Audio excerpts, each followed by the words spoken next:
Hello friends, welcome to சாச்சி சமையல். நம்ம இன்னைக்கு என்ன பார்க்க போகிறோம் அப்படின்னு பார்த்தீங்கன்னா, சூப்பரான டேஸ்ட்டில் முட்டை கிரேவி எப்படி செய்யலாம் அப்படின்னு தான் பார்க்க போகிறோம். இது வரைக்கும் நிறைய முட்டை கிரேவி சாப்பிட்ருப்பீங்க.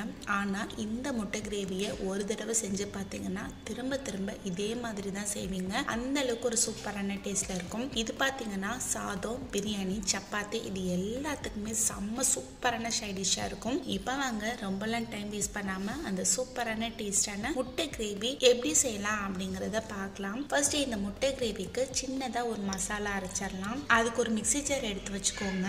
அதுல ஒரு 10 பல் சின்ன வெங்காயம் போட்டு செஞ்சா சூப்பரான டேஸ்ட்ல இருக்கும். இல்லாத பட்சத்துக்கு பெரிய வெங்காயம் சேர்த்துக்கோங்க. அடுத்ததா ஒரு துண்டு இஞ்சி, ஒரு 5 பல் பூண்டு, ஒரு 10 இலை கிட்ட புதினா இலை, ரொம்ப சேர்த்துடக்கூடாது. அடுத்ததா ஒரு அரை கைப்பிடி அளவுக்கு மல்லி இலை, ஒரு 5 முந்திரி பருப்பு, அரை ஸ்பூன் கசகசா, ஒரு 5 to 6 போல மிளகாய், இது எல்லாத்தையும் போட்டு நல்ல நைஸ் பேஸ்ட் மாதிரி அரைச்சி எடுத்து வச்சுக்கலாம். அடுத்ததான் நான் இன்னைக்கு ஒரு 5 கிட்ட முட்டை எடுத்து நல்லா வேக வச்சு அது மேல உள்ள ஓடெல்லாம் பிரிச்சுட்டு ஒரு முட்டையை 2ஆ கட் பண்ணி வச்சிருக்கேன். அதையும் எடுத்து ஒரு ஓரமா வச்சுக்கலாம். அடுத்ததான் நம்ம சொன்ன முட்டை கிரேவி எப்படி செய்யலாம் அப்படிங்கறத பார்க்கலாம். அதுக்கு ஒரு அகலமான கடாயில ஒரு 3ல இருந்து 4 ஸ்பூன் அளவுக்கு எண்ணெய் சேர்த்துக்கோங்க.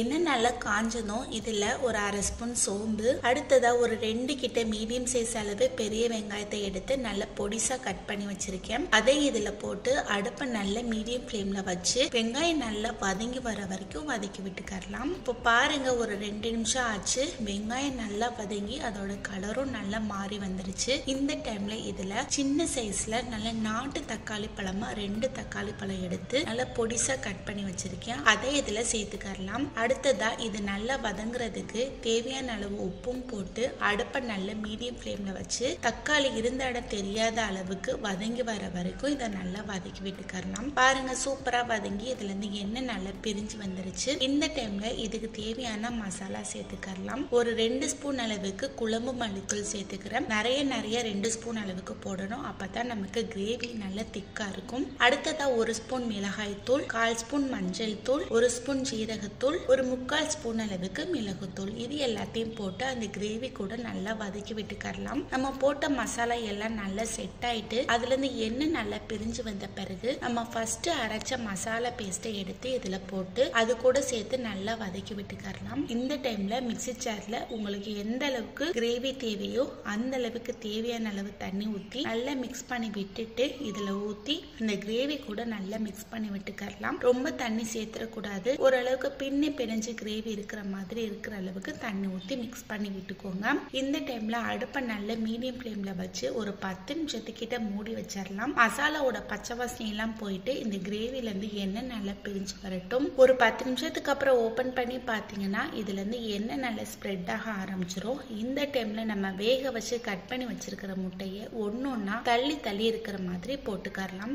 சூப்பரான டேஸ்ட்ல இருக்கும் இந்த கிரேவி. பாருங்க, நம்ம எடுத்து வச்சிருந்த முட்டை எல்லாத்தையுமே இதுல போட்டாச்சு. இப்போ மறுபடியும் நல்லா மிக்ஸ் பண்ணி விட்டுட்டு ஒரு 1/4 மணி நேரத்துக்கு மூடி வச்சிருங்க. இதுல இருந்து எண்ணெய் நல்லாவே பிரிஞ்சு வரட்டும். ஒரு 1/4 மணி நேரம் கழிச்சு ஓபன் பண்ணி பாத்தீங்கன்னா கிரேவி நல்லா திக்காயிட்டு சூப்பரா செட் ஆகி வந்துருச்சு. இந்த டைம்ல கொஞ்சமா கொத்தமல்லி இலை தூவி அதையும் சேர்த்து நல்லா மிக்ஸ் பண்ணி விட்டுட்டு சர்வ் பண்ணீங்கன்னா செம்ம டேஸ்டா சூப்பரா முட்டை கிரேவி ரெடி. கண்டிப்பா ட்ரை பண்ணி பாருங்க. கிரேவி பார்க்கும்போது இந்த அளவுக்கு நல்லா திக்கா இருக்கணும். அப்பதான் அதோட டேஸ்ட் நமக்கு ரியலா கிடைக்கும். கண்டிப்பா ட்ரை பண்ணி பார்த்துட்டு எப்படி இருந்தது அப்படிங்கறத கமெண்ட் பாக்ஸ்ல கமெண்ட் பண்ணுங்க.